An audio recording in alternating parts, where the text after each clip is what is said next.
Hey, what's up, everybody? Just out here on a walk on my lunch break, out on the trail.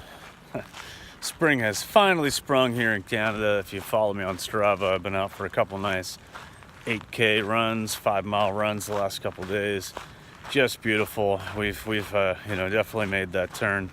So anyway, just wanted to make another kind of tips for new runners, tips for beginners type of video. A little bit irregular on my channel just recently where I've moved and stuff and just kind of getting back into the swing of things, but wanted to touch on a couple of things. So this one is all about kind of self-care, preventative measures, and little things you can do to make the experience more comfortable as you're starting out as a runner. So, number one, you're going to want the right gear. You're going to want the right shoes, the right clothing, the right everything so that you're not getting irritated, you're not getting blisters, you're not having all of these issues that you can potentially have as a runner. So, I'm just going to pull up here in the shade here and stop and talk to you guys. All right, so I'm going to say the most important thing. Some people might argue with me on this one, but I think the most important thing is having the right materials to run in.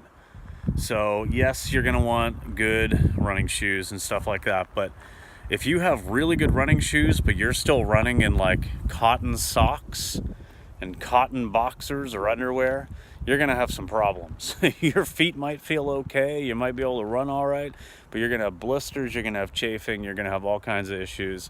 When I started out, I went to Giant Tiger, which is like a, kind of a discount box store here, and I bought myself a $12 pair of clearance Wilson sneakers.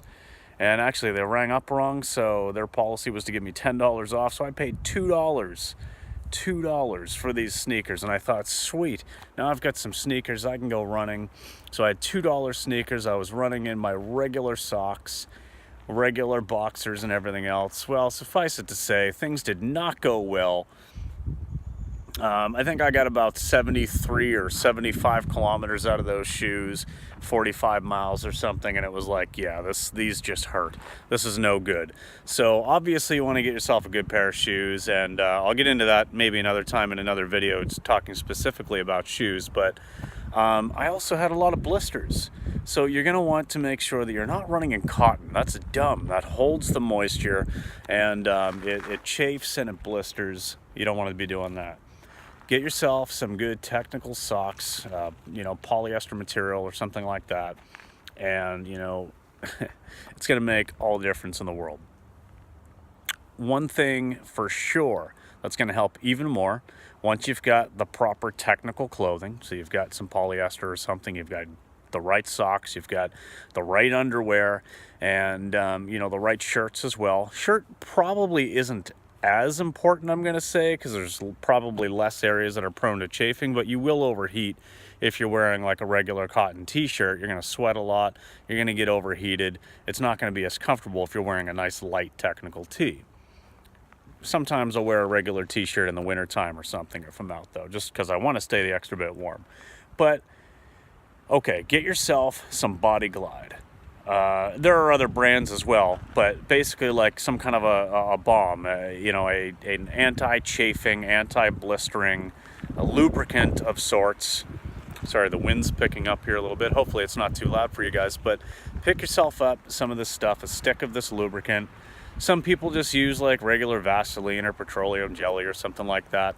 Honestly, $10 for a stick of Body Glide. It lasted me over a year, and that was with running every single day in 2018. I did a 365-day run streak, ran a minimum of a mile, but an average of 7 kilometers a day, a little over 4 miles a day. And yeah, I mean, it lasted me all year. So I'm every year and a bit or something, I spend $10 or $12 on a stick of this Body Glide. It is vegan friendly, so that's important to me as somebody who doesn't want to be using animal products. So get yourself that. I mean, obviously that's going to go a long way. Apply it liberally. Anywhere you're going to chafe, anywhere that could potentially cause an issue. So basically all around my midsection, on my butt, Sometimes like you might get a little bit of chafing in here along your arm, like on the back side of your arm, so I'll apply some of that in here as well. Maybe even like on the edge kind of the underarm, but more on the outside. That could be a chafing area if your shirt's getting in there. Apply it liberally. You won't run out quickly, and it's going to make a big difference. Another thing for guys, I don't know, I haven't experienced it myself, so I really can't speak on it.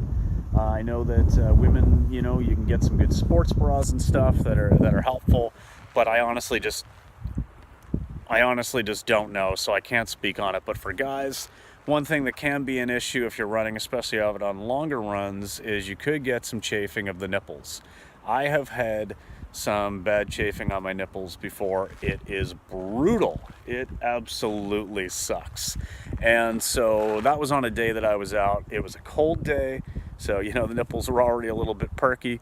It was cold and rainy, and I was out doing some speed work, doing some like 2K intervals, and just chafing hard nipples because it was cold, and just it sucked. Don't let that happen to you. So what you can do now, for me, other than that one time that I actually had an issue there, it really doesn't happen unless it's out on a long run, personally. So for me, it's usually not an issue unless I'm going up and over that half marathon distance. If I start getting into the mid 20s or closer to like a 20 miler, which is 32K, then, I can potentially start feeling a little bit of chafing depending on which shirt. Some technical tees are just softer and are just better for the nipples, but you can put band-aids over your nipples. It's not a big deal. Now, I do have some hair on my chest and some hair in around my nipples. It can be a little bit uncomfortable. You just got to be a little bit careful. But especially like for 20 milers, when I'm training for a marathon or I'm actually running a marathon, definitely going to want that band-aid on there so that you're not having that constant slight little rubbing over the course of 3.5, 4 hours or whatever it is, right? That little bit's gonna add up, and you're gonna have some soreness for sure. So just keep that in mind if you are running long, or if you're finding even on shorter runs that you're having some discomfort. You can always throw a couple band-aids over there. A little bit of lubricant, that Body Glide, will help as well. Really, it's gonna depend on humidity. It's gonna depend on temperature. It's gonna depend on a lot of different things. But these are just some tips, I guess, to get started. Have the right material of clothing. You don't want to be running in cotton. Some people in the wintertime prefer to wear like a smart wool or something. Because I'm vegan and because I don't want to be using any animal products, like I say, I'm not going to use a wool. Even here in Canada, I find like I could be running out in minus 20 Celsius, and I'm fine with just regular technical socks, like polyester socks or whatever. They don't have to be thick.